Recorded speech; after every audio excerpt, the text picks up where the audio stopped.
3. Yeah, we're about ready to go live here. Now we're live. We're live. Live For Medic Live Monday. time. This is fun because There's 2 of us there's now. 2 of us. We can do so much more. Yay! So most of you guys, if you're watching Medic Monday, you may have even seen him on here more than me. Yeah. But this is Brian, and we work for the same department. You kind of did an intro 2 Medic Mondays ago about we were assigned to the same station. You've been there a few years longer than I have. 1 or 2 or 5. But it's not a fun area to be in, depending on your definition of fun. Lots of experience. Yes, lots of experience. So basically today we wanted to address rescue drags. And this is something that's kind of not really addressed, I don't think, in the tactical world very much. So I'm going to be stepping on, this is a very casual video today. I'm going to be stepping in and off, and we're actually going to be referencing a video put out by Spiritus. So you're going to see me doing stuff, but No. just abandon you. I don't know. It's okay. So I have my backpack. I usually carry webbing on it. I'm going to do a full video on this, breakdown on this backpack later. But I always have webbing on it, and people always comment in the videos. They're like, hey, what do you have that webbing for? Oh, what are you going to do? Like Spider-Man or, whatever. Like I get all these kind of weird, snarky comments about it. And in the fire department, in rescue situations, webbing is an invaluable tool. I have done everything from used it on vehicle extrications when cars were propped up this way and the door wouldn't swing, wrap it around the handle, put it around a tree or something like that just to hold the door open for me. I've pulled cars out of gear by just having the leverage. I was in a house fire one time. I was telling the story earlier.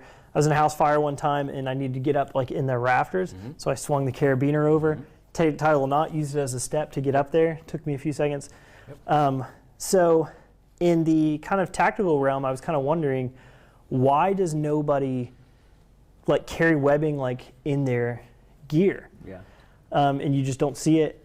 And I was getting questions. So January, Spiritus Systems put out a video, and he was like, why everybody should carry tubular webbing? Yeah.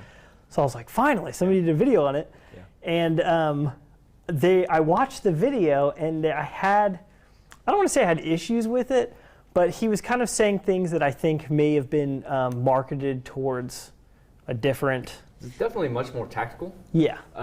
So for civilians, first responders, fire, EMS, firemen are going to be familiar with webbing. It's a staple in our turnout pants. And drags. In our pockets. And drags, and carries, and movements. And for every fireman, there's probably 10 different ways to use this stuff. But it's incredibly strong. But most people, civilians, just aren't going to think about that, right? Because there's still this mentality that we've got to get through to the civilian world of you can't always stay in place when you're treating somebody. Yeah. Sometimes you need to get them and move them out of the way. Yeah, yeah. And this is such an invaluable tool for them. Yeah, and it can kind of even sometimes free up a hand or something to do other stuff while you're dragging. Absolutely, and it can provide you a means of getting out of somewhere too. Yeah. So if you need to go down one story in a building, there's a way you can tie that into a windowsill and you can belay yourself down with your webbing. This stuff, it's got a weight rating of 6,000 pounds, 7,000 pounds. You're not breaking it. You're not going to break it. You're not going to break it. You're not going to break it. You can pull a car with it. Yeah, exactly. So so what I wanted to do was kind of just show what was going on in the video. And here I go going off screen again. All right, so we're going to be flashing this video and we're going to be talking at the same time. So let's go ahead and pull this up. What's going on? Fred with Spiritus Systems. Are you getting that audio? And now we're going to talk about tubular nylon. It's been a long time coming and been taking way too long to get it out. But a lot of use cases for tubular nylon. So if we did this, it'd probably be 20 different videos. But we're going to focus more on casualty type stuff, litters, hasty hoists, whatever you want to call it. This system should never replace litters or any kind of hoist capability. It should only enhance it. So you can see size comparisons here. This is a Skedco. This is one of the smaller ones, and even then, it's still comparatively huge to what we would carry on tubular nylon. But like I said before, this should never be replaced. There still would be an individual amongst the unit that would carry that. It's easier to drag a casualty. It's better to hoist something, whether it's up a cliff or a helicopter or whatever. But having said that, you know, if things go completely wrong, you have multiple casualties that are non-ambulatory, it's good to have other systems that can make hasty litters or whatever else you need. Or if you need to move a casualty off a roof and your litter's at the base of the building, you can't get to it, whatever it may be, you have options spread amongst your element. And these things, the tubular itself is not very heavy, so you can carry a lot of them. Typically on my 6-man team, we have at least 2 guys that would have them. Me being one as a team leader, so I had it like on this carrier or on the panel here, I have it on my back. So if a guy needs it, he can just run over and grab the thing, rip it off, and use it for whatever he needs. So we have our casualty here, Mr. Herman. All right, so let's go ahead and pause there real quick. We good on our audio? Okay, so he talked about skeds, which is awesome, and you brought something. I did. Yeah, why don't you go ahead and grab that? So there are options besides like using webbing. Like he's kind of, you can already hear him talking like, oh, if you need to like get somebody off a roof or something like that, like not really. Helicopter hoist. Most people are not going to do that. Yeah, exactly. Most people are not going to do that. What we're trying to really address is the civilian everyday use. But you got this, so tell us what you got there. So this is essentially a soft litter. It's made by North American Rescue. We use these in fire and EMS. We call them mega movers because we use them for large people. Yes. If you've ever tried to move a 350 or 400 pound person with 2 people and you don't have one of these, you know how hard that is, right? You can improvise bed sheets, blankets, that kind of stuff. But these are great because they're big and tall and they have handles. Yep. And you saw how how lightweight. This weighs less than a pound, and it can pack down pretty small. But having these handles all the way around, you can just stretch it out right up underneath somebody, and we'll maybe do this. We have a person. We have a victim. Should we use the person? Come on, Michael. Come on, person. This is Michael. He's he works here at the studio. So. Yeah. Go ahead and lay down. Yeah. Yeah. Yeah. So let's, while we're kind of starting this whole process over too, let's talk about how to move somebody from prone, which is on your stomach, to supine, which is on the back. Okay, so roll over onto your stomach.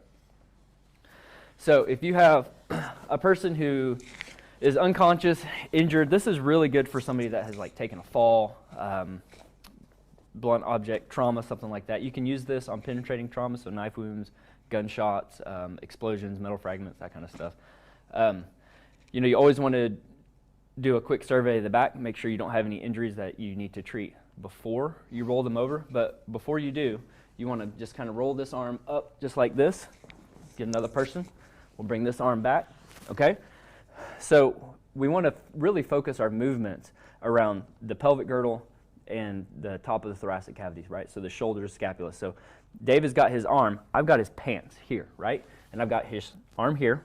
Notice we have tucked this right up underneath him. It just kind of so happens we're doing this. If you are in a situation like this, always bring your carrying device up next to the patient. If you can roll them one time and get them on what you want them on, that's the best thing that you can do, okay? So we're up kind of close. We've done this together quite a few times, so you can tell we already automatically have a good distance away from the person because it's not the first rodeo. So the person that's got control up here is going to call the shots if there's nobody holding C-spine, which is maintaining correct position of the head, neutral position, so we don't do any spinal damage. That's a whole nother topic. We can do that another day. Okay, so we're going to roll. So we'll say on 3. Ready? 1, 2, 3. Up and over and down, nice and easy. So if you notice, he is now on this right here, and he's basically in a hammock. Almost perfectly centered. Almost perfectly centered. So instead of us trying to pick up arms and maneuver or even messing with webbing, if we have the option to use this stuff, we can, right? So Dave, grab on the other end down there. On this end? Yeah, grab on that end. Right? So there's handles right here, and we can just up, and we can carry him. And the good thing about this is we're able to keep some tension on it so he doesn't fold up like a taco. Yep. Because you don't want to taco your person, right? Yes. If you are one person moving, there's a way that you can secure somebody into this. And like you can route webbing through all of these and do all kinds of different things. But to kind of keep this secured underneath the person, right? If you can get the space on it. So now I can pull him by myself with this. And that's going to catch under his arms, and I can drag him if I need to do that. Yeah. So Exactly. this weighs a pound. It can be a little bit bulky. There's some good options that I'm interested in for carrying this, especially on a backpack or something like that. There is a they do like kind of flat, which is nice. So you can kind of slide it into like a flat back part of the thing. It might even fit in something like this. Absolutely. Which is my bag. The ones he's got in the video, the one that Spirit Systems has, is actually called a sked, and it's like a hard plastic roll, and that's good if you're like going over gravel or something like that. It's just going to slide over the stairs, pavement, uneven. stairs. Yeah. So that makes it a lot easier to get people out that way. Yeah. So cool. Let's. I just wanted to address that real quick. We'll call Michael back in a second. And these are really inexpensive for what they are. I picked this up for $20. Yeah. $20. So $20, and I got a good way. And if you have older family members that fall off beds or chairs, you and your family can get them up with one of these pretty easy. Yeah, and pretty easy, and much more safely. So cool. We're gonna go back to reference the video. If I can find my mouse. There it is. And we got My the big one, unfortunately. But he has his plate carrier on, and there's always questions as to why Spiritus won't ever put drag handles on here. There's many reasons, but a good one is that typically the handles that you see that are attached to carriers, they're either really small or hard to get to. And if I'm in a crucial position, I'm not going to sit here and reach behind his neck and search for one. The big areas that I would grab are just these straps here, the shoulder straps. They're right there. I can get them, and it's easy to move. Now, for guys who have actually drug individuals before, they realize that the closer that you are to the patient, which means you're going to be about 2.5, 3 feet away, the harder it is to drag them. So that's why Spirit Systems came out with the actual drag handle that can detach and create a line and make it easier for you to drag that individual. All right. So this is one of the things I had a little bit of a problem with, because he says, you just heard, if you've dragged people before, you know that you want to be farther away from them. You don't want them closer to me. I don't know, again, how they were trained or what the reasoning behind that is, because I'm not military. You guys know I'm not military. He's not military. But we drag people a lot, and that is basically the exact opposite of kind of what they tell us. And the reason, number one, is whenever you're far away from somebody and they have all of their body on the ground and you have a good lead on them, you have a lot more friction. The more friction you have, the more weight you're adding to your drag. We're always taught to get nice and close. Another thing that people may not be considering is stairs, going up and down stairs, which, that goes military and civilian. And then the other thing is their head. You cannot control their head almost at all if they're that far away from you and you're just dragging their heads like bouncing, or they flip over and then you're dragging their face all over the ground, which we're not going to do to poor Michael here on camera. But you did want to talk about maybe just picking somebody up without webbing. Sure, yeah. And I think this is a good, because it does teach you to kind of pull them in. Yeah. So, and one of the things too with this that might be more specific to his context is if you're dragging somebody, you can't do it from down here and pull here. That's going to rock your quads and your lower back, and you're going to be done. Yeah. you drag somebody 20 feet and you're going to be done. So if you can reduce that friction footprint on the ground, like David was talking about, the best way to do that is you've got to get the torso up off the ground, or as minimally in contact as possible. Yeah. So kind of like your butt dragging on the ground. That's about the widest footprint you want to have. So sit down, just in a normal position. So when you, just like this is fine. So when you're moving somebody, if you try to just grab their arms, this is Jell-O noodles, right? This is like trying to pull wet spaghetti across the counter. It doesn't work.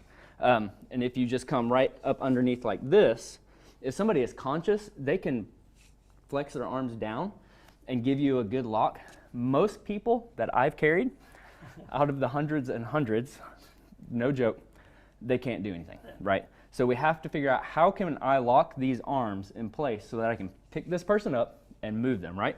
So here's the easiest way to do it. Come up underneath them, grab just like this, okay? You can go here, or you can cross and go like this, okay? But we want to hold the wrist right below the wrist joint on the radius and ulna. We're holding that part, and this allows me to keep his arms still, right? So then I can come right up underneath him, up, and drag him across. It's super easy for me to just grab his legs. Yep. And we can carry people a lot heavier than him. Yeah. Anywhere. I picked up, me and one other person, we picked up 250, 270 pounds. Yeah. 5-pound people like that. Yeah. And it's regularly. But if they were all laying across the entire ground and you're just dragging them, all that friction, you will wear yourself out. So I don't want to do it. I'm not doing this video to bash Spiritus. Not at all. Like, I love Not at all. I Not love at all. Spiritus. It's great content, and he makes really good points. Yeah. Gives really good examples. Has a very specific skill set that we don't possess. Right. Yeah. We've never done cool gun guy stuff out of a helicopter. Yeah. Just exactly. haven't. But we've done cool fireman stuff out of a fire truck. Yeah. Which Sometimes is, helicopters. No, I haven't, but we don't get those in my city. There are flight medics, you know. Yeah. But anyways, I wanted to make that point because that was one of the biggest issues I had with the video was, yeah, you want to keep them far away. Yeah. You cannot turn a corner. Yep. When somebody's there, your webbing's going around the corner, and then you're just going to knock their head into the wall. Not to mention if you have even 1 or 2 stairs that you need to navigate, trying to pull somebody 10 feet away from you up and over stairs, if you don't have one of those rigid litters to pull them up, it's nearly impossible, and you're going to do damage to their neck, their cervical spine. And so that quick down and dirty up underneath the arms, I've used that more than anything, and it is very sufficient. Yeah. All right, we're going to go back to the video here. Now, if those aren't things that you have, this is where tubular nylon can come in handy. So like I talked about before, you know, this was a typical location that guys would carry it. You can also carry it in cargo pocket, whatever it is. But this way, it's noticeable, guys can see it, and if someone needs it, they can just run over and grab it and come back to whatever they're doing without hindering whatever this guy is doing. We have one of our flag holders on here. You can use that. You can use just rubber bands, whatever it is. Whatever is easiest for you to kind of rip this thing out, which I got it stowed in there pretty well.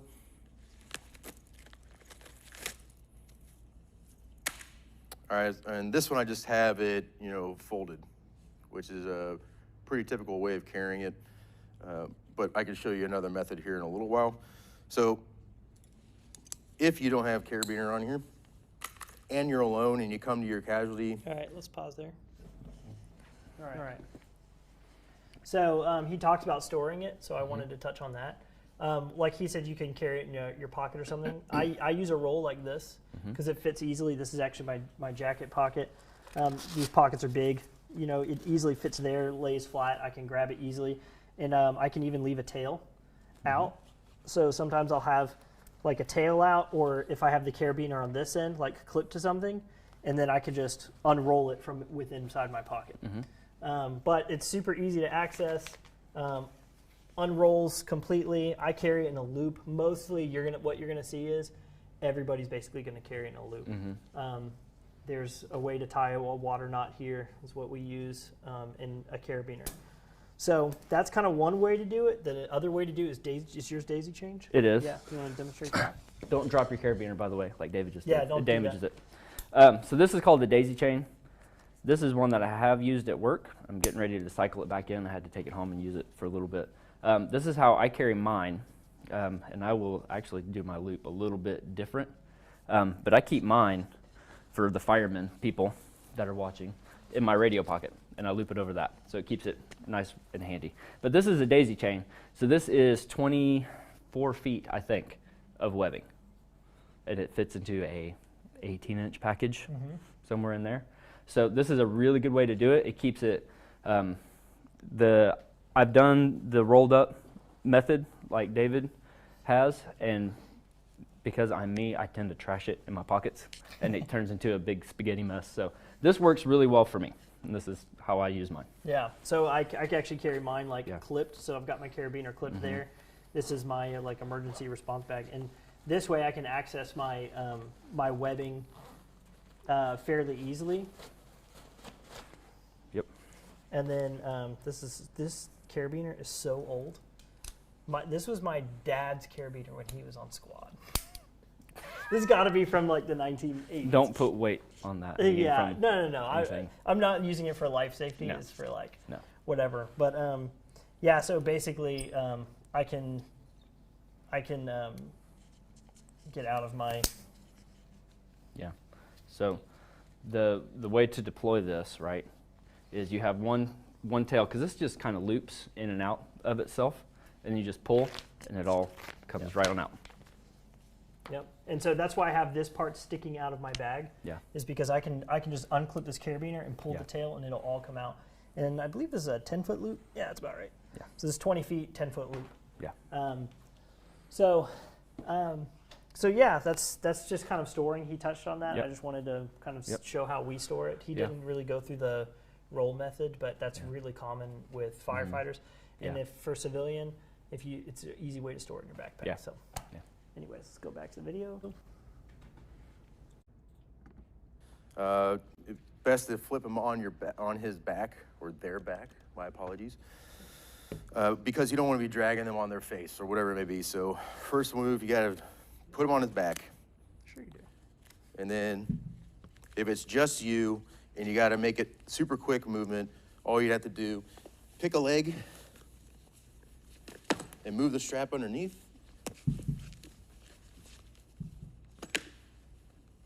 And pick whatever side it is you're looking for. Then you'll take mid portion of that line and cross over to the side and underneath his arm. What is it called? It makes an L. And now I have this handle here. If you really need to get it even, you can, but now I just created a really hasty handle. I just pick them up and drag them. All right. So good. So right there, he talks about it. Two kind of things on this. He talks about like, oh, you can just kind of quickly do this and this and this, and then do this, and then grab this part, and then come over here, and you can very quickly come under here, and it's just kind of like. There's a lot of steps. There's a lot of steps, and now if you're trained, and that goes with anything. I mean, there's people who use weird guns, and if you, it's like a. If you're trained and proficient, good on you. Flannel Daddy always said, like, I wouldn't use this, but I'll take the guy that trains on this rifle over, whatever. That's kind of what this whole deal is. If you're with a crew and you guys are training on this all the time, and nobody, like when we went down to get him, you didn't say, hey, grab here, do whatever. Yeah. We just know. We just know because we've done it together for a long time. That on top of the fact that he's got two short handles, and he just said like, oh, you want to keep a distance. This way, he's kind of doing what we would do. Like he's getting the torso off the ground. Again, he said get him on his back. You don't want to drag him on his face. He's getting the torso off the ground, and he's getting like that good drag. So that kind of contradicts what he said earlier about like leaving a lead. So I kind of like this way, but I do think it's a little complicated. It is. It takes a little bit more time.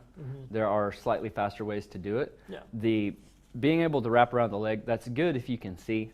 Again, we're firemen, so we train to do this in a no visibility environment, right? So they will black you out. Yeah. And then you got to go in and that's just a normal training activity for us. And you can't feel anything. And you can't feel anything because you got big bulky gloves on. You're breathing air that is hot and makes your lungs burn just because it's. But for a normal civilian, it's a rush. Yeah, but for a normal civilian, you're probably not gonna do that. You're probably not gonna have to do that. So, but you may have zero visibility. It may be nighttime. It may be whatever. And just being able to go by feel, and I don't like.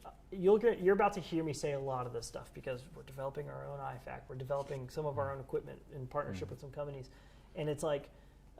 You're going to start hearing me say this a lot, but this will be the first time I really start saying it. Gross muscle movement. It's gross motor all skill. The time. It always wins over fine motor movement. Yeah. In every high-stress environment study where they have worked with tactical athletes, firemen, paramedics, military, whatever, fine motor skills are the first thing to go. Yeah. So if you keep everything with big muscle movements and proficient there, you will do very well. You want grab, move, Hulk smash, caveman stuff. Yep. So we're gonna bring back our dummy.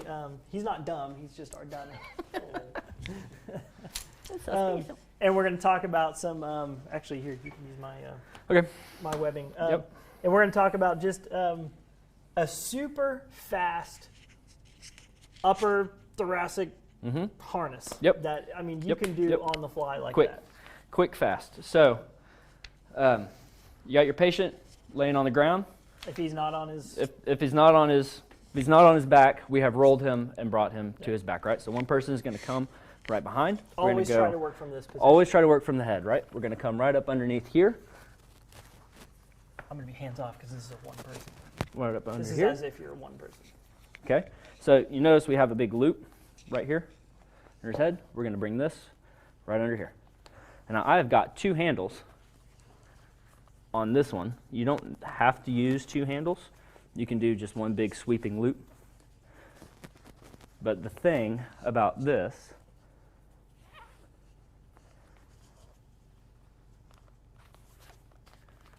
okay, so we have locked pretty much into the arm here and here. We got 2 handles. Now this strap right here is kind of right up underneath his neck. So you're going to get a little bit of neck support and head support. If you want to increase that, you can cross these underneath the head. Okay? So I can pull on one side, Dave can pull on the other, or I can pull by myself, right? And I can do this just like this, just pulling straight to me. How's that feel? Okay? That's pretty good. Yeah. I like that. I can go to sleep right here. Yeah. Yeah, it's easy to do. And then let's go over here, scoot back. It's kind of just the one that I was doing earlier, which is just throwing loops. Just start throwing loops. That's all. Just throw the webbing on him and it'll grab him. As long as the loop doesn't go right over the neck, you'll be Yeah. in good shape.